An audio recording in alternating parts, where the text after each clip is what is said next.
করতে অনাচার করতে করে এরা প্রসাব করে জল নেয় না, পায়খানা করে স্নান করে না, ভোরবেলায় সূর্য উদয়ের আগে উঠে না, সব খাওয়া দাওয়ার কোনো বাজবিচার নাই, পাপ করতে করতে করতে করতে হৃদয়, যেই হৃদয় মন্দিরে কানু ঘুমাইল, যেই হৃদয় মন্দিরে ভগবান নিত্য বিরাজমান, যেই হৃদয় মন্দিরে অগুরু চন্দন আগরবাতির প্রদীপের ধোঁয়ায় আলোকিত করে রাখার দরকার, সেই হৃদয় মন্দিরে আপনারা বিড়ি সিগারেট ধোঁয়া দিয়ে পূর্ণ করেছেন, সেই মন্দিরে আপনারা পান সুপারির আবর্জনা দিয়ে পূর্ণ করে রেখেছেন, সেই মন্দিরে আপনারা অমেধ্য দ্রব্য যা খাওয়া নিষিদ্ধ সেগুলা খেয়ে খেয়ে এই দিক দিয়ে ঢুকে এই দিক দিয়ে নামায় এই হৃদয় মন্দিরটাকে আবর্জনায় পাপাচারে অনাচারে বেবিচারে আর কুটিলতায় জটিলতায় শয়তানি বদমায়েশিতে ভর্তি করে রেখেছেন। যে আপনি সরকারি চাকরি পেতে পারেন, আমেরিকায় যেতে পারেন, চেষ্টা করলে আপনি সব কিছু করতে পারবেন, কিন্তু এই চেষ্টা করেও আপনি সাধু হতে পারবেন না।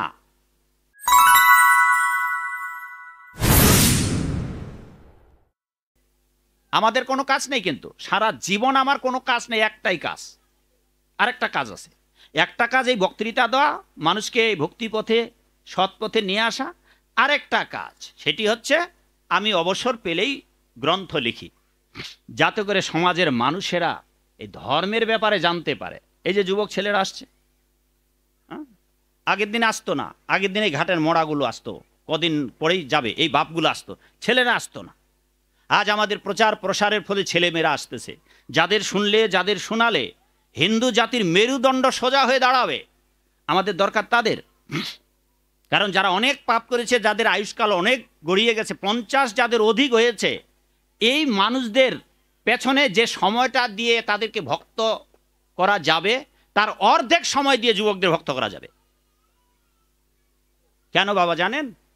এই যাদের 50 বছর পার হয়ে গেছে তাদেরকে যদি আমরা বলতে যাই ধর্মের কথা শুনতে চাইবে না, কারণ তারা তাদের মতো করে জীবন যাপন করে এসেছে, তারা পারবে না, তারা পারবে না এই নিয়মগুলো পালন করতে। আর ওই যে ছোট ছেলেগুলো, এদের পাপ কম, এদের হৃদয় অতটা পাষাণ বাঁধেনি, এরা এখনো আছে যারা বিড়ি সিগারেট খায় না, এরা এখনো আছে যারা পান সুপারি খায় না, এরা এরকম অনেক ছেলে পেলে আছে এখানে যারা চায়ের হোটেলে গিয়ে চা খায় না, অন্তত এরা এই কয়েকটি পাপ করেনি। আর অধিকাংশ বাবা মা আপনারা এই পাপগুলোও করেছেন, ফলে ওদের পাপের থলিটার ওজন কম। 70 বছর বয়সে প্রভুপাদ আমেরিকায় প্রশ্ন করা হলো, আপনার বয়স 70 বছর আর আপনার সব শিষ্যদের বয়স 30 বছরের নিচে কেন? তিনি বললেন, এই প্রবীণ যারা আছে আমার মতো যারা বয়সী, এই মানুষদেরকে ভক্তিপথে আনা বড়ই কঠিন। কেননা ছোটবেলা থেকে এরা পাপ করতে করতে অনাচার করতে করে এরা প্রসাব করে জল নেয় না, পায়খানা করে স্নান করে না, ভোরবেলায় সূর্য উদয়ের আগে উঠে না, সব খাওয়া দাওয়ার কোনো বাজবিচার নাই, পাপ করতে করতে করতে করতে হৃদয়, যেই হৃদয় মন্দিরে কানু ঘুমাইল, যেই হৃদয় মন্দিরে ভগবান নিত্য বিরাজমান, যেই হৃদয় মন্দিরে অগুরু চন্দন আগরবাতির প্রদীপের ধোঁয়ায় আলোকিত করে রাখার দরকার, সেই হৃদয় মন্দিরে আপনারা বিড়ি সিগারেট ধোঁয়া দিয়ে পূর্ণ করেছেন, সেই মন্দিরে আপনারা পান সুপারির আবর্জনা দিয়ে পূর্ণ করে রেখেছেন, সেই মন্দিরে আপনারা অমেধ্য দ্রব্য যা খাওয়া নিষিদ্ধ সেগুলা খেয়ে খেয়ে এই দিক দিয়ে ঢুকে এই দিক দিয়ে নামায় এই হৃদয় মন্দিরটাকে আবর্জনায় পাপাচারে অনাচারে বেবিচারে আর কুটিলতায় জটিলতায় শয়তানি বদমায়েশিতে ভর্তি করে রেখেছেন। ফলে 50 বছর অধিকাংশ মানুষ অতিক্রম করলে আর ভক্তি জীবনে তাকে আনা মুশকিল।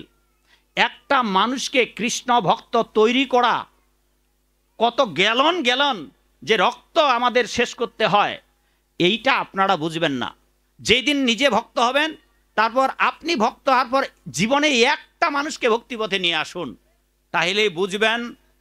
কি বাবা, বাংলায় কি যেন একটা প্রবাদ আছে, কত দানে। সেই জন্যে ভক্তদের বিরোধিতা করা যাবে, ভক্তদের টিকি ধরে স্টেজ থেকে নামিয়ে দেওয়া যাবে, ধুতির কাঁচা খুলে দেওয়া যাবে, কিন্তু ভক্ত হওয়া যাবে না।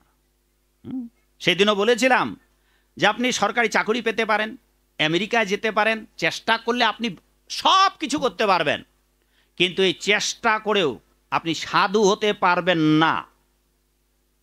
কেন জানেন? কারণ সাধু হতে হলে যে বিধিগুলো আছে এইগুলো পালন করা 50 বছর অতিক্রমকারী মানুষদের জন্য একেবারেই কঠিন বাবা। কারণ জিহ্বার স্বাদ এত খেয়ে স্বাদ পেয়েছেন, ওটা আর ছাড়তে পারবেন না। তা সেই জন্যে বাবা এগুলো কোনো কিছু মনে করবেন না, আমার কথাগুলো আপনাদের ভালো লাগবে না, কিন্তু ভালো লাগুক আর না লাগুক এগুলো যদি হজম করতে পারেন তবে দেখবেন এতে আপনার ভালো ফল প্রসব করবে। বাড়িতে গুরুদেব এসেছে, আপনাদের রুচির মতো করে কথা বলি, খাওয়া দাওয়ার মতো করে দেখুন ভালো লাগে কিনা। তাও বাড়িতে গুরুদেব এসেছে, শিষ্য এই পেঁয়াজের ব্যবসা বা ধানের ব্যবসা করে অনেক টাকা পয়সা পেয়েছে। টাকা পয়সা পেলে গরিব মানুষ বাজার থেকে একটা বড় মাছ এনেছে। এবার আপনারা শান্ত হলেন তো? যারা এই মাছ খাওয়া নিয়ে অভিযোগ করেছিলেন যে আপনি মাছের ব্যবসা করতে পারবেন, কিন্তু বাবা আমরা তো এটা বলতে পারি না যে হ্যাঁ আপনি মাছের ব্যবসাও করুন আর ঘন্টা পিটিয়ে গোবিন্দের পূজাও করুন, হ্যাঁ, আর যা খাচ্ছেন তাই গোবিন্দকে নিবেদন করুন। তাহলে আপনি তো মাছ মাংস রসুন পেঁয়াজ সবই খাচ্ছেন, আমরা কি বলে দেবো যে ওগুলা ভগবানকে নিবেদন করুন? না বাবা, এটা আমাদের দ্বারা সম্ভব নয়। আমাদের গলা কেটে দিলে আমরা এই কথা বলবো না, অন্তত আমি বলবো না। আমাকে যদি আপনারা 1 কোটি টাকা দেন, চায়ের হোটেলে নিয়ে গিয়ে আমাকে 1 কাপ চা খাওয়াতে পারবেন? 1 কোটি টাকা খাওয়াতে পারবেন না। আর আপনারা তো টাকা দিয়ে খান। তাহলে আমাদের কাছে এই চা না খাওয়াটার গুরুত্ব কতটা, এইটা আপনারা বুঝবেন না, এখন বুঝবেন না। যখন ওই জায়গায় যাবেন, ক্লাস 1-এর ছাত্রকে যদি পিএইচডির দর্শন পড়ানো হয়, প্রাইমারি ছাত্রকে যদি কলেজের পড়াশোনা করানো হয়, ও বুঝবে বাবা। তা আমাদের এই ভাগবত আসর তো আয়োজন করেছেন এইটা পিএইচডির, আর আপনারা সব প্রাইমারি ছাত্র, কি করে হবে? তাকে গোলমাল তো বাঁধবেই। আমরা নিচে নেমে প্রাইমারিতে এসে আপনাদেরকে বোঝার চেষ্টা করি। এখন সেটাও যদি আপনাদের কষ্ট হয় তবে বড়ই মুশকিল। তা সেই জন্য বাবা শুনুন একটা চমৎকার গল্প, আজকে 2টো গল্প বলবো, তার মধ্য দিয়ে আমরা আমাদের সময়টা পার হয়ে যাবে এবং পরিণামে সবাই বিদায় নেব। বাড়িতে গুরুদেব এসেছে আর শিষ্য বাজারে গিয়েছে, বাজার থেকে বাজারের সেরা মাছ, গরিব মানুষ তো সবসময় তার খেতে পারে না মাছ, তো বাজারের সেরা মাছ এনেছেন। আমি যদি আমার এই গল্প আগে কোথাও শুনে থাকেন তা আবার শুনুন, আর না শুনলে নতুন করে শুনুন। তো বাজারের সেরা মাছ এনেছেন, বাড়িতে এসে দেখে বারান্দায় গুরুদেব বসে আছেন। তা মাছ রেখে গুরুদেবকে প্রণাম দিয়েছেন, প্রণাম দিয়ে কুশলাদি জিজ্ঞাসা করেছে। এইবার শিষ্য গুরুদেবকে জিজ্ঞাসা করছে যে গুরুদেব আপনাকে একটা বিনীতভাবে প্রশ্ন করি। বলে বেটা বলো, কি প্রশ্ন তোমার?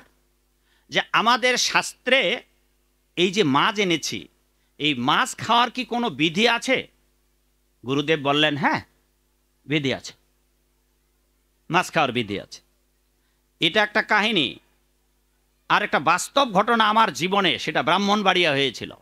এই ভগবদ্গীতা একটা শ্লোক আছে, যেই শ্লোকটা চিরকুটে লেখে শিষ্যদের কাছে দিত। এখানে যথা হবিগ্ন, এটা যথা কি যেন একটা শ্লোক আছে, ব্রহ্মাগ্ন ব্রহ্ম হবি, আমার ভুল হচ্ছে হয়তো, শ্লোকটা খুঁজেই বের করে দিতে পারতাম আমি। সেই শ্লোকটা শিষ্যদের দিত, দিয়ে বলতো যে এই শ্লোকটা গীতার পাঠ করে মাছ মাংস সব খেলে কোনো পাপ হবে না। তখন আমি ঢাকায়, ওখান থেকে এক গুরু ভাই আমাদের ফোন করলো, আমরা 3 জন গেলাম। আমরা তখন সবাই ছাত্র, মাইক্রো ভাড়া করে আমরা চলে গেলাম।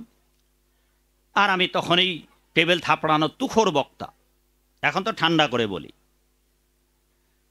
গিয়ে দেখি যে সত্যি সত্যি ভগবদ্গীতার শ্লোক দিয়ে মানুষকে বোকা বানাচ্ছে, যে এই শ্লোকটা পাঠ করলে যা খান, কারণ ভগবদ্গীতায় বলেছে যৎ করসি যৎ স্নাসি যৎ ঋজুহসি মদর্পণম, তুমি যা খাও সব আমাকে দিয়ে খাবে, অতএব যা খাও সব আমাকে দিয়ে খাবে। কিন্তু এই মূর্খ তো বোঝে না যে ওটার বাংলা কি, ওটা যে ওইভাবে সোজা সাপটা অর্থ নয়, যা খাও মানে কি সব খাও।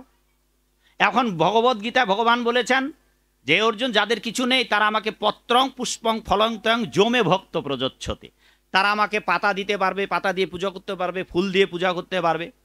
এখন ওই গীতায় কিন্তু বলা নেই বাবা যে এই পাতা বলতে কিসের পাতা, এইটা কিসের পাতা, এইটা কি পান পাতা, চায়ের পাতা, ধুতরার পাতা, নাকি সোতরার পাতা? সোতরা বুঝেন তো, হ্যাঁ, যেগুলো গায়ে লাগালে ছটপট। তা আমরা এবার নন্দের বেটা কালা চাঁদরে কোন পাতা দেব, ওইটা তো গীতায় বলা নেই। ওই মূর্খ কি করে বুঝবে যে কোন পাতা দেবে? ওটা অন্য শাস্ত্রে লেখা আছে, ওই পাতা হচ্ছে তুলসীর পাতা। এখন ওখানে লেখা আছে ফুল দাও, এখন মূর্খ পড়েছে গীতায় ফুল দেওয়ার কথা, তাহলে শিমুল ফুল দেবে, ধুতরা ফুল দেবে, আর যত ফুল আছে। আরে বাবা সেই কথা নেই, কি কি ফুল দিতে হবে তার একটা তালিকা আছে। আর যা খাও, ভগবান তো বলেছে যা খাও খাও, সব খাও। আরে বাবা আপনি যে সব খেতে পারবেন না, সাপ যেমন ব্যাং খায়, আপনি খেতে পারবেন? এখন ভদ্রলোক, আপনি শিক্ষিত লোক, এখন ব্যাঙ্গও খাচ্ছে, সব খাচ্ছে। তারপর বাঘ, বাঘ যাবতীয় পশুর মাংস খেতে পারবে, তা আপনি খেতে পারবেন? ওই গীতার কথার অর্থ ওই নয়। ফলে জগদীশ ঘোষ বাবু যে গীতার ব্যাখ্যা করেছেন ভুল, সুরধ্বনি গীতার ব্যাখ্যা ভুল।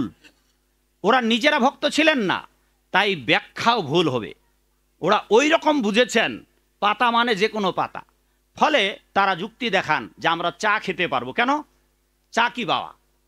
আপনি যদি সিলেটে যান, মৌলভীবাজারে যান, চায়ের বাগান দেখবেন। তা চায়ের পাতা, পাতা মানে চায়ের পাতা, তা পাতা দিয়ে তৈরি, ওটা খাওয়া কি দোষ? কারণ গীতা তো বলেছে পাতা দিয়ে ভগবানকে পূজা করা যাবে। তো ওটা যে চায়ের পাতা নয়। আরে বাবা পানের পাতাও তো পানের পাতা, তাই না? পাতা না? এখন কোনো ব্যাখ্যাকার যদি এটা বলে গীতার শ্লোকের উদ্ধৃতি দিয়ে পাতা খেতে বলেছে, অতএব চায়ের পান পাতা খাওয়া যাবে না, বাবা গীতার শ্লোকের এই অর্থ নয়। এইবার দেখুন এই গুরুদেব কি বলতেছে। শিষ্য কি প্রশ্ন করেছে বাবা? কি প্রশ্ন করেছে শিষ্য? হ্যাঁ, আমাদের শাস্ত্রে মাছ খাওয়া বিধান আছে কি না, যাবে কি না? গুরুদেব কি বলেন? গুরুদেব বলছে হ্যাঁ বাবা আছে। দয়া করে বিধানটা কি বলবেন? এটা আমি বরিশাল থেকে এই মন্ত্রটা উদ্ধার করেছি। দেখুন সংস্কৃত সিদ্ধান্ত দিচ্ছে, আর যারা বাংলায় ভালো বোঝে না কি বুঝবে বাবা সংস্কৃত সিদ্ধান্ত? দেখুন এবার, আচ্ছা বাচ্চাগুলো বোধহয় কথা বলতেছে। এবার বলছে হ্যাঁ বাবা বিধান আছে মাছ খাওয়ার। বলে তাই গুরুদেব একটু কৃপা করে বলুন। বলে আমাদের বৈদিক শাস্ত্রগুলা কি ভাষায় রচিত? কি ভাষায় বাবু? আমাদের বেদ, গীতা, ভাগবত, পুরাণ কোন ভাষায়? সব সংস্কৃত। তাই বিধানটাও বাবা সংস্কৃতে। তখন গ্রাম্য শিষ্য বলছে গুরুদেব বাংলায় তো ভালো বুঝি না, আর আপনি সংস্কৃত বলবেন? বলে বেটা কোনো চিন্তা করো না, আমি তোমাকে অনুবাদ করে দেব ভালো করে। বলে ঠিক আছে তাহলে বিধানটা বলুন। এইবার বিধানটা দিচ্ছেন বাড়িতে এসে গুরুদেব। কি বিধান? রুহিতস্য কাতলস্য মৎস্যরাজ ইলিশ চৈব। মনোযোগ সহকারে শুনুন। মৎস্যরাজ ইলিশ চৈব কই মাগুর চিতলস্য ষষ্ঠ মৎস্য নিরামিষ। রুহিতস্য কাতলস্য মৎস্যরাজ ইলিশ চৈব কই মাগুর চিতলস্য, কয়টা মাছ হলো? 6টা মাছ, কিন্তু ষষ্ঠ মৎস্য নিরামিষ। গুরুদেব বলছেন এই শ্লোকটি, সিদ্ধান্তটি। শিষ্য বলছে গুরুদেবের অনুবাদ কি হবে? বলে অনুবাদ শোনো। রুই মাছ, কাতলা মাছ, মাছের রাজা ইলিশ, কই, মাগুর আর চিতল, কয়টা হলো মামুনি? কয়টা মাছ? 6টা। এই 6টা মাছ বলেন ষষ্ঠ মৎস্য নিরামিষ ভবতি। এই 6টা মাছ নিরামিষের মধ্যে গণ্য। হরি। এবার ভালো লাগলো মা আপনাদের? হ্যাঁ, 6টা মাছ নিরামিষ। এখন গুরু বলতেছে বাবা আমাদের শাস্ত্রে নিরামিষ খাওয়ার বিধান আছে। হ্যাঁ, তার এইটা তো সবাই জানে, সাধু হতে হলে নিরামিষ খাইতে হবে। গুরু বলতেছে এই 6টা মাছ নিরামিষ, তো ভালোই হলো। হ্যাঁ, কিরে মা, সাধু হতে হলে তো নিরামিষ খেতে হবে। আপনাদের হয়তো ভালো লাগে না, কিন্তু এইটা তো জানেন যে ভগবানকে ডাকতে হলে, মন্দিরে পূজা করতে হলে মাছ মাংস ভগবানকে ভোগ দেওয়া যাবে না, তাহলে তো নিরামিষ খেতেই হবে। তাহলে গুরু ফতুয়া দিচ্ছে যে এই 6টা মাছ নিরামিষ। এখন গ্রাম্য সহজ সরল মানুষ যা বুঝাবে তাই। শিষ্য বলতেছে গুরুদেব এই যে মাছগুলো 6টা মাছ, 6টা মাছেই তো দামি মাছ, আর গরিব মানুষ এই মাছ তো সারা বছর খেতে পারবো না কিনে, আজকে টাকা পয়সা ছিল, ওই পেঁয়াজ টিয়াজ বাজারে নিয়ে গেছিলাম, ধানটা নিয়ে গেছিলাম, তা পকেট গরম ছিল, তাই একটু দামি মাছ এনেছি। বললেন যে বেটা কোনো চিন্তা করো না, কোনো চিন্তা করো না, কম দামের মাছেরও বিধি আছে। তাই নাকি গুরুদেব? বলে হ্যাঁ। তাইলে দয়া করে বলুন, আমরা গরিব মানুষ, খুচরা টুচরা মাছ টাছ যেন কিনে খেতে পারে। বলে হ্যাঁ বাবা, খুচরা মাছের খাওয়ার অভিধান আছে শাস্ত্রে। বলে কি? যে বার্তাকু, চিংড়ি, পুটি সহযোগেন নিরামিষ ভবতি। বলে গুরুদেব মানে কি?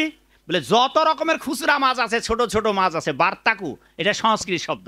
বার্তাকু মানে বেগুন, বাজারের বেগুন। এখন তো দাম বেশি, আগে কম দাম ছিল, তো এটা যেহেতু আগের পুরানা মন্ত্র, হ্যাঁ, যে বার্তাকু সহযোগেন, বেগুন যার নাই কোনো গুণ, দামও কম, যার আছে অনেক গুণ, বেগুন। হ্যাঁ, ওটা দুই দিকেই বলা যাবে, যার নাই গুণ চুলকায়, হ্যাঁ, খসে পাসরা হয়, কোনো গুণ নাই। আবার ওটা পাল্টা করে বলা যাবে খুব গুণ, ওটার ভাজা খাও, পকোড়া খাও, বড়া খাও, কত কিছু খাও। অতএব বাবা, বেগুনের সঙ্গে পুটি, টাকি, ভেলা, চিংড়ি, হ্যাঁ, তারপর পোয়া, যত রকমের খুচরা মাছ আছে, যদি বেগুনের সাথে মিশিয়ে রান্না করা হয়, বার্তাকু সহযোগেন নিরামিষ ভবতি, তাহলে ওটাও নিরামিষ হয়ে যাবে। আচ্ছা, আমার মতো সাধু এসে যদি বলে আপনার বাড়িতে আপনার গুরুদেব বলে গেছে 6টা মাছ নিরামিষ, যদি ওইগুলো কেনার সামর্থ্য না থাকে, তাহলে খুচরা মাছ আপনি বেগুনের সঙ্গে রান্না করে খেতে পারবেন। আমি আপনার বাড়িতে গিয়েছি বাবা, আর বলতেছি যে এগুলো খাওয়া যাবে না, তা আপনার সহ্য হবে? বলবেন যে এটা গুরুদ্রোহী সাধু, একে মিছা নিয়ে আসা হয়েছে এখানে পাঠ করার জন্য। আরে অন্য পাঠক নিয়ে আসেন, এ তো আমাদের গুরুর বিরুদ্ধে বলতেছে। আমাদের গুরু বলেছে 6টা মাছ নিরামিষ, তাছাড়া বেগুনের সাথে খুচরা মাছও খাওয়া যাবে। আর এই বেটা দুদিনের বৈরাগী ভাত অক্ষয় অন্ন। এর আগে ইস্কন কোথায় ছিল? ইস্কন কোথায় ছিল? আগে থেকে দেশে কি সাধু ছিল না? আরে সব কিছু খেয়ে দেই তো, খাইও মাগুর মাছে ঝোল, শুয়ে রমণীর কোল, বলিও হরি। এতদিন হলো, আর এখন এটা খাওয়া যাবে না। কপালে লম্বা করে একটা ফোঁটো দাও, হ্যাঁ, গলায় খান ফাঁসি লাগাও, মাথার পিছনে একটা এরিয়াল এন্টিনা রাখো, এন্টিনা। আজকে বিপ্লব বাবু সহ এই যে আসছে, কি নাম, লিটন বাবুরা, যার কাছে চুল কাটালাম, কি নাম ওনার? লিটন বাবু আসছেন, লিটন বাবু আসছেন। ও ইনিই আমার চুল সাইজ করে দিয়েছে। কি নাম বাবু আপনার? রণজিৎ বাবু। হ্যাঁ, তো এসে গেছে, গতকালকেও এসেছিল। কোন মাসের কত তারিখে ওনার বাড়িতে 3 দিন? কয়দিন থাকবো? 3 দিন। 3 দিন আবার দেখা হবে, আবার ঝগড়া করবো আপনাদের সঙ্গে। হ্যাঁ, আবার মাথা খারাপ করে দেওয়ার জন্য আসবো 3 দিনের জন্য। ছাড়াছাড়ি নাই, আপনাদের নগর কান্দাইবার উদ্ধার। কতবার যে আসলাম। হ্যাঁ, আচ্ছা, যাই হোক, ওটা ডায়েরিতে লেখা আছে আমার। তা এইবার সকালবেলা আমরা যাচ্ছি, কালকের এক সুপরিচিত বাবা একেবারে লুঙ্গি ড্যান্স দিতে দিতে সিগারেট খেয়ে যাচ্ছে। পরে বাবু একটু সিগন্যাল দিল, ঘুরে দাঁড়ালো, আমিও নিজে তাকালাম না, যে একটু লজ্জা পাবে। আমরা পথ যাচ্ছি, যেতে যেতে উনাকে বললাম যে বাবা এইভাবে ধুতি পরবেন না, আপনি তো সাধু মানুষ। ধুতিটা পরেছে লুঙ্গির মতো। তখন উনি একেবারে খুলে আমাকে দেখালো যে এই যে প্রভু, আমার এই কাছা দেওয়া আছে। বলে কাছা ছাড়া ধুতি পরা যাবে না? এমনকি যারা লুঙ্গি পরে বেড়ান তারা বহু পাপ করেন। কিভাবে বাবা? আপনার যদি লুঙ্গির ভেতরে আপনি যদি এই কাছা, কাছা বোঝেন তো, কাছা যদি না পরেন, ধরিত্রী মাতা আপনাকে অভিশাপ দেবে। কারণ আমাদের যে পুরুষাঙ্গ, আমাদের যে লজ্জিত অঙ্গ, ধরিত্রী মাতা যাতে দেখতে না পায়, সেই জন্য ধুতি পরিধান লুঙ্গির মতো করে পরা যাবে না। আপনাকে আপনার লজ্জিত অঙ্গ আবরিত করে রাখতে হবে, যাতে করে মাতা ধরিত্রী তা দেখতে না পায়, নয়তো আপনাকে অভিশাপ পেতে হবে। সেই জন্য আমরা ধুতি পরে কাছা দেই। আমি ওনাকে বললাম যে এইভাবে পরবেন, আপনি কাছা দেবেন। তখন উনি 5টা ঘুরায় দেখালেন যে কাছা। বলে কেন বাবু এইভাবে পড়ছেন কেন? বলে মানুষ যেন যাতে না বুঝতে পারে যে আমি বড্ড সাধু হয়ে গেছি, কারণ মানুষ নিন্দা করবে যদি ওভাবে কাছা দিয়ে যাই। দেখুন তাইলে এখানকার মানুষের আপনারা কতটা নিচে নেমে গেছেন, যে বিপ্লব বাবু যে ভগবানের প্রসাদ খাবে, নিজে ভক্ত হবে, নিজের স্বাধীনতা, সেই মানুষটা ধুতির কাছা দিয়ে আপনাদের এই কি পোড়া বাজার আমার সঙ্গে আছে, তাও যেতে সাহস পাচ্ছে না। তাহলে অবস্থা দেখুন, একটা মানুষ সাধু আর সেই মানুষটা ধুতির কাছা দিয়ে যেতে পারে না, ধুতির কাছাটা ঢেকে যাচ্ছে। দেখুন আপনারা কোথায় নিচে নেমে গেছেন। তো বললাম যে আজকে থেকে এটা এইভাবে করবেন না। আরে পাছে লোক কিছু বলে করিতে পারি না কাজ, সদা ভয় সদা লাজ, তাহলে আপনাদের সবাইকে আবার প্রাইমারি স্কুলে ভর্তি হতে হবে ওই কবিতাটা পড়ার জন্য। কে বাবা পাছে লোকে? হ্যাঁ, আপনারা করতে পারছেন না, মাথায় নাই টিকি, কপালে নাই তিলক, আর এখানে এসে হঠাৎ সাধু হয়ে যাচ্ছেন আপনারা ফটাফুটু দিয়ে। হবে? যমদূতে বাঁচাইবে আপনার? হ্যাঁ, আমরা পারবো আপনাকে বাঁচাতে সেই দিন? মরণ যেদিন দিনের শেষে আসবে তোমার দুয়ারে, সেদিন তুমি কি ধন দেবে উহারে। এইবার দেখুন, তাই গুরুদেব এইভাবে ফতুয়া দিলেন। তো এইরকম ফতুয়া যারা দেয়, যারা এইরকম শিষ্যদেরকে শিক্ষা দেয়, ওই ব্যক্তিকে কখনোই আপনি ওই জায়গা থেকে আর সরাতে পারবো না আমরা। ওই মানুষটা দীক্ষা নিয়ে ভুল করেছে এমন গুরুর পাল্লায় পরে পোড়া কপাল, ফলে তাকে আমরা ঘুরাতে পারবো না আমরা যতই বলি, কারণ নিজের গুরুদেব বলে দিয়েছে ওনাকে যেগুলো নিরামিষ। এখন তো আমাদের ব্যাগ পেতে হবে বাবা। তা সেই জন্যে আপনারা যারা এই রকম ধারায় উঠেছেন বাবা, জেগে যারা এই পথে চলে আসেন, খাবো দাবো, হ্যাঁ, এইবার গর্ভোপনিষদে আমরা ফিরে যাই, যেখানে বললেন যে আমি 21,600 বার প্রভু তোমার নাম ডাকবো, আর এই সংসারে এসে আমি ভুলেই গেলাম। আর মন্দ কপাল, শিব ঠাকুরের যেন অভিশাপ, মন্দ কপাল হয় আপনি এমন মন্দ গুরু জটল কপালে, যেই গুরু বাড়িতে এসে আপনাকে বলল যে তুমি সংসারী মানুষ, গৃহ ধর্ম বড় ধর্ম, তাই গৃহে থেকে তুমি সব কিছু পালন করতে পারবে না বাবা, তুমি সকালবেলা 108 বার নাম নিবা আর রাতে শোয়ার আগে 108 বার নাম নিবা। হ্যাঁ, আর এদিকে ঘটনা ঘটলো কি, আপনি কতগুলা করতে চেয়েছিলেন বাবা, প্রতিজ্ঞা করেছিলেন মাগো মায়ের গর্ভে 21,600 বার। এইবার সংসারের মায়ায় পড়ে, ব্যবসা বাণিজ্য চাকুরি বাকুরি ঠেলায় পড়ে, সংসারের ঘানি টানতে টানতে ওই 21,600 লিখলে কি হবে বাবা? 21 আর 600, পেছনে 2টা শূন্য, সংসারের মায়ায় পড়ে মনে মনে 21,600 বার লিখুন, শূন্য 2টা হাওয়া হয়ে গেল। সংসারের মায়ায় পড়ে প্রতিজ্ঞার কথা ভুলে গেলেন। এই মামুনি, এই যে কিশোরীরা, তোমরা ওখানে কথা বলবে না, মাগো শোনো, এই মেয়ে কথা বলো না মা, নাইলে লজ্জা দেব কিন্তু। দয়া করে আপনাদের লজ্জা দিতে চাই না, কারণ আমি অনেক লজ্জা দিতে পারি যদি লজ্জা পাওয়ার মতো কাজ করেন। হ্যাঁ, আপনারা একটা বলবেন, আমি এক মুহূর্তে 100টা বলে দেব, কারণ ছোটবেলার থেকে এটা ধারালো খুঁড়ের থেকেও এই মুখখানা আমার ক্ষেপণাস্ত্র, মারণাস্ত্র, ব্রহ্মাস্ত্র, পারমাণবিক অস্ত্র আমার এই জিহব্বাটা। তা দয়া করে আজকে মাথা টিকিটা গরম করতে চাই না কালকের মতো। তা চলুন, কি বলতেছিলাম, ওই যে 21,600 বার, তো 21 তারপর 600, এই সংসারে মায়ায় পরে মাগো শূন্য 2টা হাওয়া হয়ে গেল, থাকলো বাকি কত? 216। 216 বুঝতে পারছেন? 21,600 লিখলে 2টা শূন্য, তারপর 6, তারপরে 1, তারপর 2, এরকম তো 2 1 6 2 0।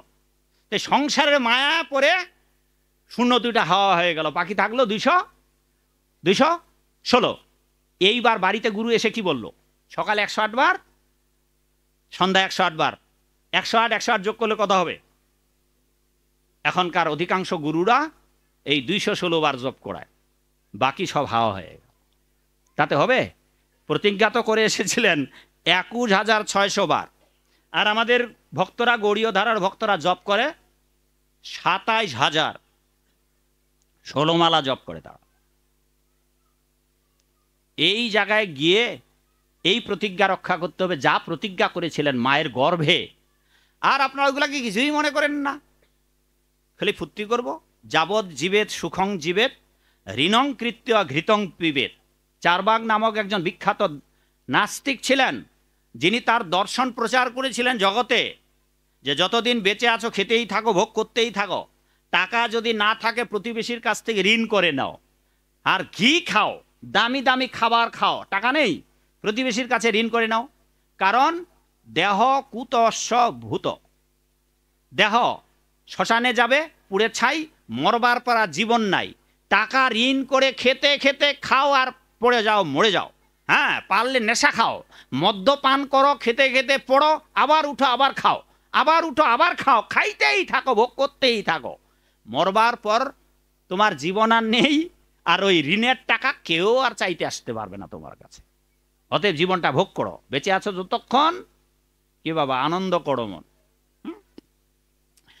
এই হলো অবস্থা। শেষে ওই 108 বার এইটা শিব ঠাকুর বলে দিয়েছে আগেই, যে কলিকালে গুরুর অভাব হবে, আর এরা শিষ্যদেরকে বৈকুণ্ঠে নিয়ে যেতে পারবে না, অজ্ঞান অন্ধকার নাশ করতে পারবে না, আর তার নিজেরাই আপনারা প্রমাণ। তো এই কথাগুলো আপনাদের খারাপ লাগবে, কিন্তু বাবা পরিত্যাগ বিধি হতে পুনশ্চ দীক্ষা গ্রহাৎ, আপনাকে ওই গুরুদেব পরিত্যাগ করতে হবে। যদি পরিত্যাগ না করেন তাহলে আপনি সহ আপনার গুরু শিষ্য সবাই নরকে যাবেন। এইভাবে বলি মহারাজ ত্যাগ করেছিলেন, যা আমি কালকে বলেছিলাম, আজকে আর ওই বিষয় না বলি। তো এইবার দেখুন, যদি যদি আমি সবসময় যদি কথা লাগাই, কারণ অনেকে ভালো লাগে না তো কথাগুলো, তাই যদি এই মায়া বন্ধন থেকে মুক্ত হতে চান, যদি এই বেদনার জগতে আসতে না চান, যদি ভগবানের রাজ্যে নিত্য কিশোর কিশোরী হয়ে চিরকাল থাকতে চান, তাহলে গোবিন্দের ভক্ত হতে হবে। আর যদি গোবিন্দের ভক্ত হন, ভগবান কালকে তো বললাম বাবা 1 ডজন, প্রায় কোনো কোনো জায়গায় বলি 1 ডজন খানেক ভগবান প্রতিজ্ঞা করেছেন, তার ভক্ত হলে আমাদের তিনি রক্ষা করবেন, সর্বতোভাবে তিনি আমাদের রক্ষা করবেন, এবং জীবন সায়ান্নে অন্তিমকালে তিনি মহাপুরস্কারে পুরস্কৃত করবেন, যদি আমরা ভগবানের ভক্ত হয়ে যেতে পারি। হ্যাঁ, তা কাজেই ভগবানের ভক্ত হওয়ার জন্য গতকালকে আমি যে আপনাদের 3টি বিষয় বলেছিলাম, আজকে আমরা ধীরে ধীরে ওইদিকে রওনা দেই, যাতে করে আমরা 4টি জীবনে পালন করে, অন্তত এই জীবনে যদি পালন করে ভগবানের রাজ্যে পৌঁছাতে নাও পারেন, ভগবান অর্জুনের প্রশ্ন উত্তরে বললেন যে আপনি ধরুন যে একাদশী করছেন বাবা, গলে মালা পড়েছেন, তবে কি এটা বিফলে যাবে? কেন, ওটা তো কালকে বললাম বাবা, যে আপনি যাই করেন, যত পাপ করেন, গুরু পাপে লঘু দণ্ড হবে। মায়েদের তো সেটা দৃষ্টান্ত দিয়েই তো মাছের প্রসঙ্গ উঠলো, আর ওটাই অনেকের জ্বালা পড়া হয়ে গেল।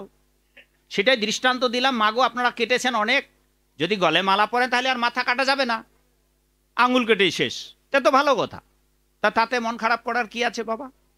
এইবার অর্জুন প্রশ্ন করেছেন যে তোমার ভক্ত হয়ে যদি পূর্ণতা লাভ করে না করে, আর মাঝপথে গিয়ে যদি, যেমন ধরুন যে এই যে বিপ্লব বাবুর কথাই বলি, হ্যাঁ, এখানে কমিটির সভাপতি বাবার নাম কি? হ্যাঁ, সুবোধ বাবু আছেন এখানে? নাই। আচ্ছা, সেক্রেটারি বাবুর নাম কি? নামগুলো বলুন। ও এই বাবা, কি নাম? হিতেশ বর্মন। আর এই বাবাদের আমি বলবো, যারা বৃদ্ধ হয়েছেন বাবা, এখন আপনারা এই পদ ত্যাগ করুন, এটা আমার স্বনির্বন্ধ মিনতি, বিনয়ের মিনতি। যারা প্রবীণ আপনারা, তারা এই সভাপতি সেক্রেটারি দায়িত্বগুলো ছেলেদের দিন, ইয়াংদের দিন, আর আপনারা উপদেষ্টা হয়ে চালান, এতদিনের অভিজ্ঞতা আছে কিভাবে করতে হবে, এটা তাদের প্রশিক্ষণ দিন। আপনারা পদত্যাগ করে তাদের পেছনে গাইড হিসাবে উপদেষ্টা হয়ে থাকুন, কারণ আপনি আজকালকে হঠাৎ করে চলে গেলেন, বাবা কি বুঝবে হঠাৎ করে একজনকে দায়িত্ব দিলে? সেই জন্যে আপনারা থেকে উপস্থিত থাকা অবস্থায় প্রবীণেরা নবীনদের কাছে ছেড়ে দিন। তাহলে নবীনেরা ছেড়ে দিলে কি হবে, আপনি যতটা উদ্যোগ নিয়ে এটা কাজটা করবেন, আপনার বুদ্ধি আছে, জ্ঞান আছে পাকাপোক্ত, সেই বুদ্ধিটা যদি ওই যুবকদের কাজে লাগান, ওরা আরও অতি উৎসাহী হয়ে আপনার এটা আরও মণ্ডিত করবে। অন্তত তাদের তো তৈরি করতে হবে, কারণ আমরা তো সবাই আর সারা জীবন থাকবো না। যেমন আমার জীবনে দুঃখ যে বাংলাদেশে আমাদের গুরু ভাইরা অনেক বক্তা আছে, কিন্তু এই বক্তাগুলো 10,000 20,000 লোককে টিকানোর খুব কম বক্তা। আমরা চাই একসঙ্গে 50,000 1 লাখ ভক্ত থাকবে, যেখানেও কুলাতে পারবে, কিন্তু অধিকাংশ বাংলাদেশের যারা বক্তা আছে এতগুলো লোককে কুলাতে পারে না। সমস্যাটা এই জায়গায় যে আমাদের এমন বক্তা হতে হবে যাতে 1000 মানুষকে আমি পিন ড্রপ সাইলেন্ট করে দিতে পারি, যারা আমার কথাগুলো শুনবে, এরকম একটা ভালো বক্তা হওয়া উচিত। তেমনি করে এই মন্দির প্রতিষ্ঠানগুলো এমন একজন ব্যক্তির কাছে বুদ্ধি দিয়ে চালানো উচিত, প্রবীণদের সবসময় উপদেশের কাজ করা উচিত, তাহলে নবীনেরা সামনে এগিয়ে আসবে। আমরা যদি নিজেরাই আসন দখল করি, যেমন আমাদের অনেক বক্তা আছে যারা ছোট বক্তাদের বক্তৃতা দিতে স্টেজে সুযোগ দেয় না। দেখবেন কীর্তনিয়া যারা আছে অন্য কোনো কীর্তনিয়াকে গাইতে দেবে না, নিজেই গাইবে। এইটা ঠিক নয়, কারণ আপনি চিরদিন কীর্তন গাইতে বেঁচে থাকবেন না বাবা, কাউকে তো শিষ্য করতে হবে, কাউকে তৈরি করতে হবে। সেই জন্য প্রবীণদের আমি প্রায় সব জায়গায় অনুষ্ঠানে বলি যে যারা বৃদ্ধ বাবারা এই সভাপতি সেক্রেটারি কোষাধ্যক্ষের দায়িত্বে আছেন, অর্থের দায়িত্ব আপনাদের কারো প্রবীণের কাছে রাখুন, কিন্তু বাকি যে কাজগুলো, যেই কাজগুলো দিয়ে আরো ডেভেলপ করতে পারবেন, ছেলেদের দায়িত্ব দিয়ে দিন, তাহলে ওরাও খুশিতে থাকলো। ধরুন আপনার ছেলে আছে, আপনার ভাইস্তা আছে, যে বাবা বহুকাল তো হলো, তোমাদেরকে তো এগুলো শিখতে হবে, এইভাবে আপনারা পথ দেখাবেন আর তারা সেই পথে চলবে, যেটা গীতার মধ্যে আছে, যদ যদা চরতি শ্রেষ্ঠজন তর। সমাজের প্রবীণেরা যা করবে, গুণীজনেরা যা করবে, নবীনেরা, সাধারণ মানুষেরা সেটা অনুসরণ করবে। আর আপনারাই যদি আপনাদের ক্ষমতাকে ধরে রাখেন, আপনারা যদি অনাচারকে ধরে রাখেন, আপনারা যদি নিজের অবস্থার পরিবর্তন না করেন, তো আপনাকে কেউ অনুসরণ করবে না। হ্যাঁ, সবসময় আমরা মিনতি করি সেক্রেটারি, সভাপতি, তারা বিশুদ্ধভাবে জীবনযাপন করেন, যারা মন্দির পরিচালনার দায়িত্বে আছেন, অন্য লোক কী করে করুক, অন্তত পরিচালনা পরিষদ যারা, সেইগুলো নিয়মগুলো পালন করুন। যেমন আপনাদের এখানে টোটাল আমি 2 দিন পাঠ করছি, একজন প্রথম দিন করেছে 3 দিন, আর কয়দিন কীর্তন হবে বাবা এক নাম?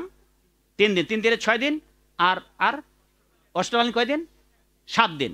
এই 7 দিন আপনারা আপনাদের, আমি গতবার ওখানে বলেছিলাম ওই প্রোগ্রামে, ওই ওই ওই পাড়ায় কী নাম ওইটার জায়গাটা, মজলিশপুর, ওইখানে আমি বলেছিলাম যে আপনারা এই 2টা দল করেছেন, হ্যাঁ, ওই দফা আর মজলিশপুর, তা যতদিন আপনারা 2টা দল মিলে এক হতে পারবেন না, কারণ হিন্দুরা এই দলাদলি ঝগড়া বিবাদ করতে পারবে। সেখানে আমি বলেছিলাম, যারা ওই প্রোগ্রামে ছিলেন, আমি ওখানে বলেছিলাম যে যতদিন আপনারা 2 দল এক জায়গায় না আসতে পারবেন, ততদিন আর আপনারা আমাকে ফোন করবেন না আপনাদের এখানে আসবার জন্য। আমি সেই সময় ওখানে বলেছিলাম স্টেজে। যাক, এসে ভালো লাগলো, বাবু আমাকে জানিয়ে দিয়েছেন যে আমরা আবার 2 দল এক হয়ে গেছে। হরি, এইটা হওয়া উচিত, কারণ আমাদের হিন্দুরা দলাদলি করি, খালি দলাদলির জন্য আমরা প্রথম পুরস্কার পাবো। দেশে যদি পুরস্কার বিতরণী হয়, হিংসা, ঝগড়া, বিবাদ, ঠেলাঠেলি, হরিবাসরে হট্টগোল, দুর্গাপূজায় গণ্ডগোল, এই করার জন্য, এই পাড়ায় হরিবাসর হচ্ছে, ওর বাড়িতে ওর আঙ্গিনায় যাব না, আমি আমার আঙ্গিনায় করব। কেন বাবা, কেন এই দ্বন্দ্ব? কেন এই দ্বন্দ্ব করে হরিনাম হয়? এই দ্বন্দ্ব করে পুণ্য হয়? এই দ্বন্দ্ব করে ভগবানকে পাওয়া যাবে? সব দ্বন্দ্ব ঘুচে সবাই এক জায়গায় আসুন। তাতে ওই যে ছোট্টবেলায় তো পড়েছি, 10এ 5 করে কি, হ্যাঁ, 10 মিলে করি কাজ, হারি জিতি নাহিলাস, একের বোঝা নাকি, একের বোঝা নাকি 10-এর লাঠি একের বোঝা। তাই এই ছোট্ট ছোট্ট জিনিসগুলা প্রাইমারিতে পরে ওখানে হজম করে শেষ করে দিছি আমরা, জীবনে আর কাজে লাগাইলা। তো এই জন্যে আমি আপনাদের মিনতি করি, বাবা প্রবীণরা মন খারাপ করবেন না, নবীনদের তৈরি করুন, নিজের আচরণশীল হন, নিজে একেবারে তিলক লাগিয়ে, ধুতি কাছা ঘুরিয়ে সব জায়গায় তাদের শিক্ষা দিন, এই নাতি আজকে থেকে লুঙ্গি পরবে না, প্যান্ট পরে ঘুরে বেড়াও, কোথাও যাবে যাও, আর বাড়িতে এসে 5 হাতি। বাবুকেও বললাম যে আপনার কাঁচা দিতে অসুবিধা হয়, বাইরে যেতে কাজ করতে অসুবিধা, আপনি 5 হাতি থানের কাপড় কিনুন, পলেস্টারের কাপড়, টানলেও ছিঁড়বে না, হ্যাঁ, ওখান পড়ুন। আমরা ওই পরে আমাদের জীবনে আমরা 2 ভাই, আমাদের গায়ে লুঙ্গি স্পর্শ করেনি, পড়াশোনা করেছি ধুতি পরে, এ নিয়ে অনেক বিরোধিতা করেছিল। তখন কোনো সাধু ছিল না দেশে, বৃদ্ধরা ওই 2-1 জন এমন এমন করে বাজাতো, আমরা নয়া বৈরাগী দিনাজপুরের গান করতো আর, হ্যাঁ, এরকম করে বাজাতো, আর থলে করে নিয়ে বেড়াতো, ভিক্ষা করে বেড়াতো। একদিন দেখলাম যে এক সাধুর থলে থেকে একটা কুচিয়া বের হলো। তখনকার সাধুরা এরকমই ছিল, হ্যাঁ, খাবে দাবে, হরিবোল হরিবোল করবে, আর একটা বাবাজি 3-4টা মাতাজির সাথে সেবাদাসী। আমাদের দেশে এগুলো খুব প্রচুর ছিল, এখন আর নেই। আর আমাদের দেশে একটা ভালো যে নকল ভগবানের আমদানি নেই, ওর নামেই জানে না। আপনাদের এই দেশে যত নকল ভগবান আসছে ওগুলোর নাম জানে না আমাদের দেশে, কারণ যাও ছিল তাও আমরা একবারে রোলার চালিয়ে দুর্মুষ করে দিছি, আমি একেবারে মাটির সঙ্গে মিশিয়ে দিয়েছি। ওরা 2 নাম্বারই আর করতে পারবে না। ওরা আমাকে জম দেখে নেই, ওরা জমের থেকে আমাকে বেশি ভয় পায়, যে জিতেন্দ্রীয় দাসের কাছে গেলে আমরা সবাই গিলে খাবেও। সুতরাং চুপচাপ বাবা, 2 নাম্বারই করার সুযোগ নেই। কারণ ভালো মানুষ হতে, যদি ভালো মানুষ, বাবা আমি কথা বলছি, বা আপনারা যদি ভালো মানুষ হন, জরিমানা করবে বাবা? বলুন তো, হ্যাঁ বাবু, তোমার যে চরিত্র ঠিক করেন আপনারা, কেউ জরিমানা করবে? বৃন্দাবনে ব্রজবাসীরা হরিনাম করতে পারতো না, রাধারানী হরিনাম করতে পারতো না, গোপনে করতো, কাঁদতো গোপনে, চোখে অঞ্জন পড়তো গোপনে। আচ্ছা, আমাদের মায়েরা যদি সাধু হয়ে যায়, কান্নাকাটি করে, কেউ নিন্দা করবে? কৃষ্ণের জন্য কান্নাকাটি করলে কেউ বদনাম করবে যে কাঁদেছিস কেন, এই হরিনাম করিস না, কেউ বলবে? বলবে না। আপনি আপনার ভগবানের নাম বলবেন, সেই যুগ আর এখন নেই। এখন সবার স্বাধীনতা আছে, সবাই করুন না। তাতে শুধু আপনি নন, আপনার জন্য গোটা গ্রামের পাপ উধাও হয়ে যাবে। একজন, শাস্ত্রে বলা আছে, গ্রামে যদি একজন বিশুদ্ধভাবে সাধু পায়ের তালে তালে নাচে। আজকে দেখলাম আমাদের একজন আমার কাকা গুরু ভাই আসছে, গৌড়ীয় ভক্ত, কি নাম জানো আপনার ঘরে যে প্রসাদ পেল? অনিরুদ্ধ, যিনি আপনাদের এখানে কয়দিন ধরে ভোগ রাগ করবেন। ইনি দেখি যে মানে বাজনা শুরু করতে নাচনা শুরু। হ্যাঁ, তো যারা এরকম নাচবে পদতালে তালে ভূপৃষ্ঠে, ওই গ্রামের মানচিত্রে যতটা এরিয়া, হ্যাঁ, সেই এরিয়ার ধরিত্রী মাতার তলে সমস্ত পাপ বিনাশ হয়ে যাবে। হাত উঁচু করে নাচবে, আকাশ মার্গের যত অমঙ্গল সব বিনাশ হয়ে যাবে। কেবল একজনও যদি বিশুদ্ধ ভক্ত থাকে। কেন বাবা? আপনার বংশের, আপনাকে উদ্ধার করার জন্য আপনার বংশের অন্তত একজন ভক্ত করুন। প্রতিটি বংশে সবাইকে আমরা ভক্ত হতে বলতেছি না, আর সবাইকে ভক্ত বললেও আপনারা হতে পারবেন না, কারণ আমরা যা বলবো বলছি তো, ছাড়তে পারবেন না। অন্তত একজন ভক্ত হন, যাতে করে আপনার বংশের মানুষদেরকে উদ্ধার করতে পারে। তার জন্য আপনাদের একটু কাজ করতে হবে। তো আরেকটি গল্প বলি, যেটা জেনে আমরা জানতে পারবো যে ভগবান আমাদের মহান পুরস্কারে পুরস্কৃত করবেন। হ্যাঁ, আবার তো আসবো কিছুদিন পর, সেখানে আরো গল্প বলবো না। চলুন, এক সন্ন্যাসী প্রাত ভ্রমণে বের হয়েছে বাবা। প্রাত ভ্রমণে, গল্পটা মনোযোগ সহকারে শুনুন। প্রাত ভ্রমণে বের হয়েছেন, সাথে শিষ্য পরিবৃত হয়ে। কিছু শিষ্য সমবিবাহারে রওনা হয়েছেন। পথে যেতে যেতে সকালবেলায় এক জমিদারের দেখা। তা জমিদার সাধু সন্ন্যাসীদের দর্শন করলে সবাই প্রণাম দেয়, যেমন আপনারা এখান থেকে দলে দলে অনেক ভক্তরা গিয়েছে, আজকে কালকেও গিয়েছিল, তারা সবাই গিয়ে প্রণাম দিয়েছে। তা সাধুকে দেখলে সে যেই হোক অন্তত প্রণাম দেয়। তাই সকালবেলায় সন্ন্যাসীর দেখা হয়েছে, জমিদার বাবু কি করেছে বাবা? প্রণাম দিয়েছে। প্রণাম দিয়ে উঠে দাঁড়িয়ে জমিদার হাত জোর করে বলতেছেন, এ সন্ন্যাসী প্রবর, আপনি আমায় কৃপা করুন। এইবার সন্ন্যাসী বাবা জোড়া হাত উঁচু করে বলেছে, তুমি দীর্ঘজীবী হও, সুখে রহো। আবার পথ চলছেন, মনোযোগ সহকারে শুরু, না হলে একটা লাইন না শুনলে ভুল হয়ে যাবে আপনাদের। আবার চলতেছে পথ চলতে চলতে এক ব্রহ্মচারীর দেখা। ব্রহ্মচারী প্রণাম দিয়েছে, প্রণাম দিয়ে উঠে সেও কৃপা প্রার্থনা করেছেন। আর এই সন্ন্যাসী ব্রহ্মচারীকে বলেছেন, তোমার এখনই মরে যাওয়া উচিত। এবার আবার পথ চলছেন। পথ চলতে চলতে এক কৃষ্ণ ভক্ত বৈষ্ণবের দেখা। এই কৃষ্ণ ভক্ত বৈষ্ণব ওই সন্ন্যাসীকে প্রণাম দিয়েছে। প্রণাম দিয়ে উঠে দাঁড়ালে তিনি বলেছেন, হে সন্ন্যাসী প্রবর, আপনি আশ্রমের শ্রেষ্ঠ আসনে অধিষ্ঠিত, আপনি কৃপা করে আমায় করুণা করবেন। এই সন্ন্যাসী বললেন, তুমি মরেও যেতে পারো, বেঁচেও থাকতে পারো। আবার পথ চলছেন, চলতে চলতে এক ব্যাধের দেখা। ব্যাধের দেখা, যিনি নির্বিচারে পশু হিংসা করেন, সেই বেদ দেখা হলে তিনি তাকে প্রণাম দিয়েছেন। আর প্রণাম দিয়ে সেই বেদও বলেছেন, হে সন্ন্যাসী প্রবর, আপনি আমায় কৃপা করুন। এইবার এই সন্ন্যাসী তাকে বলেছে, তোমার বেঁচে থাকাও ঠিক নয়, মরে যাওয়াও ঠিক নয়। এই বলতে বলতে পথ চলছে। পথিমধ্যে তার যে সঙ্গে শিষ্যরা আছে, তারা তাকে প্রশ্ন করেছেন। শুনুন, তারা তাকে প্রশ্ন করছেন যে, গুরুদেব, আপনি একা মানুষ, কয়জনের সঙ্গে দেখা হলো মাগো? মায়েদের বলতে চাই, মায়েরা কেউ কেউ ঘুমাচ্ছে আর গল্প করছে, মায়েরা বলবেন এবার পেছন থেকে। কয়জনের সঙ্গে দেখা হলো সন্ন্যাসীর? বলুন মায়েরা। আপনাদের বলি নাই বাবা, আপনারা বলবেন না। 3 জন। ওই যে ভুল বলতেছে।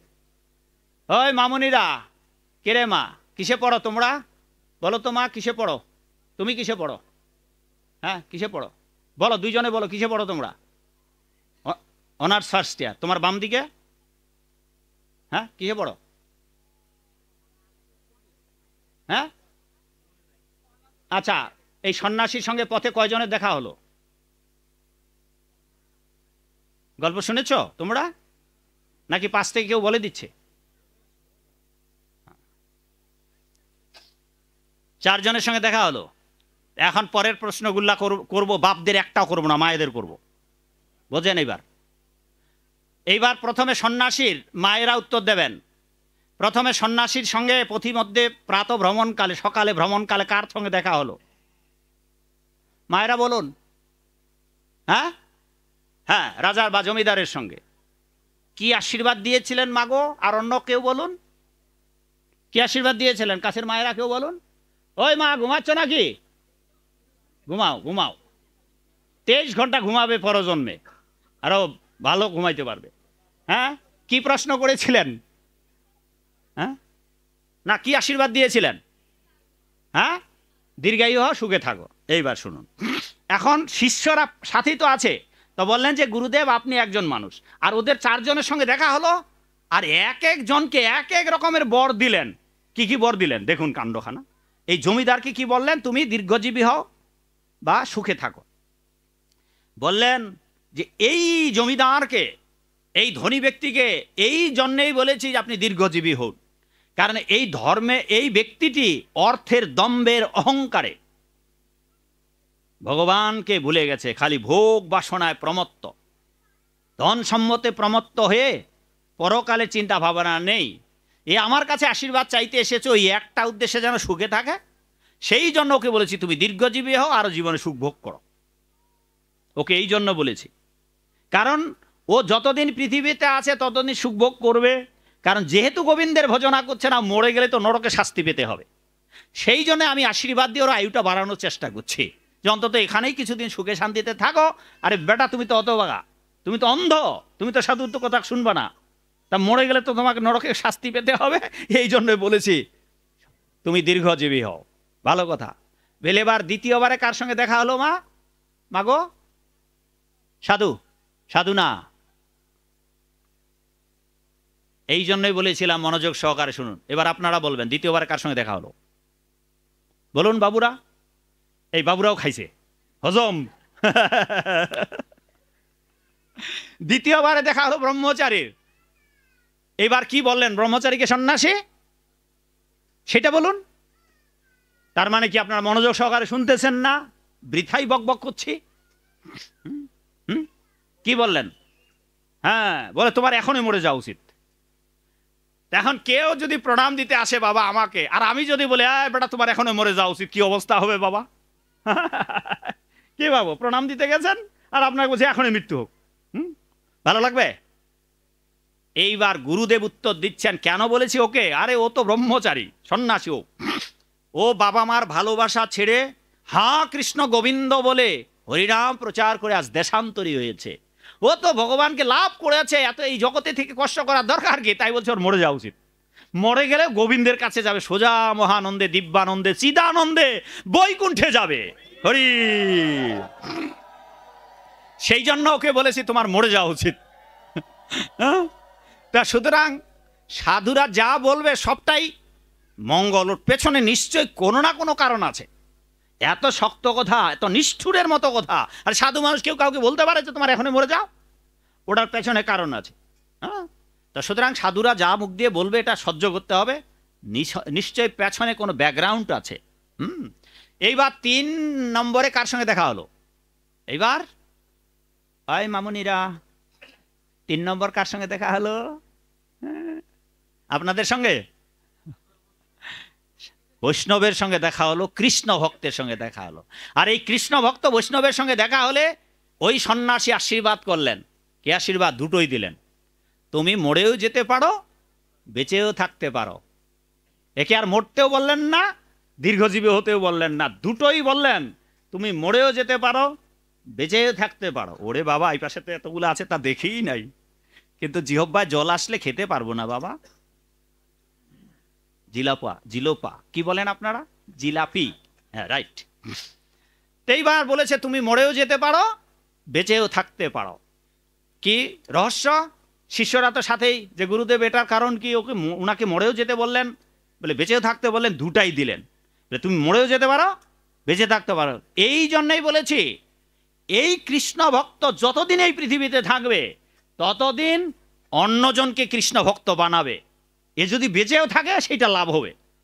আর এই কৃষ্ণ ভক্ত যদি মরে যায় মহানন্দে বৈকুণ্ঠে যেতে পারবে। সেই জন্যে সেটা তার ইচ্ছা। আর এই জন্য বলেছি তুমি এখন মরেও যেতে পারো, বেঁচে থাকতে পারো। কথায় বলে না বাবা, বাংলা একটা প্রবাদ আছে না, মাগো হাতি মরে গেলেও লাখ টাকা। পরের লাইনটা সবাই জানেন। তো একজন কৃষ্ণ ভক্ত বেঁচে থাকলে আরো মানুষকে কৃষ্ণ ভক্ত করবে, আর মরে গেলে সব অংশে বৈকুণ্ঠে যাবে। দুই দিকেই লাভ। হ্যাঁ, এই জন্যই গল্পটা আপনাদের বললাম। এবার 4 নম্বর কার দেখা হলো? যে তোমার মরে যাওয়া ঠিক না, বেঁচে থাকাও ঠিক না। হ্যাঁ, বেত, বেত, যারা নির্বিচারে পশু হিংসা করে। আফ্রিকার জঙ্গলে যাদের কথা বলেছিলাম বোধহয় গতকালকে একটু, যে অসভ্য মানুষ আছে যারা নগ্ন অবস্থায় ঘুরে বেড়ায়, কাপড় চুপড় পরে না, স্নান আদি করে না, সারা জীবন বিয়াই বিয়ানি, শ্বশুর শাশুড়ি, শালা শালি সব দিগম্বর দিগম্বরী। হ্যাঁ, একেবারে ওই আর কি, ল্যাংটা বাবা ল্যাংটা বাবাজি। এই রকম যারা মানুষ, যারা ডাল ভাত রান্না করে খেতে জানে না, মৃত্যুর পর নিয়ে কি চিন্তা তার নেই, এখন জীবদ্দশায় মানব জীবন সার্থক করতে হবে সেটাও তাদের ভাবনা নেই, মরে গেলে যে কি হবে সেইটাও তাদের ভাবনা নেই। ফলে এদের ইদিকও নাই উদিকও নাই, এরকম চিন্তা ভাবনা নেই। অতএব তুমি মরে গেলে তুমি নরকে যাবে, বেঁচে থাকলেও তোমার জীবন বরবাদ। অতএব তুমি, তোমার মরে যাওয়া ঠিক না, বেঁচেও থাকা ঠিক না। তো এই রকম জীবনে থেকে লাভ আছে বাবা? সেই জন্যে যদি আমরা এই জগতে বেঁচে থাকতে চাই তাহলে গোবিন্দের ভক্ত হয়ে বেঁচে থাকুন, আর যদি মরেই যেতে চান তাহলে গোবিন্দের ভক্ত হয়ে এমনভাবেই মরে যান যাতে করে আর আপনাদের এই ধরাধামে ধুলার ধরণীতে আসতে না হয়। ঠিক আছে? আর তার জন্য আপনাদের ওই 4টি নিয়ম পালন করতে হবে। তাহলে বোঝা গেল বাবা, আমরা যদি গোবিন্দের ভক্ত হই তাহলে বেঁচে থেকেও লাভ, মরে গেলেও লাভ। কিন্তু যদি আমরা গোবিন্দের ভক্ত না হই তাহলে 1000 বছর 100 বছর বেঁচে থেকে কি লাভ হবে বাবা? কাক ভুসুন্ডির মতো।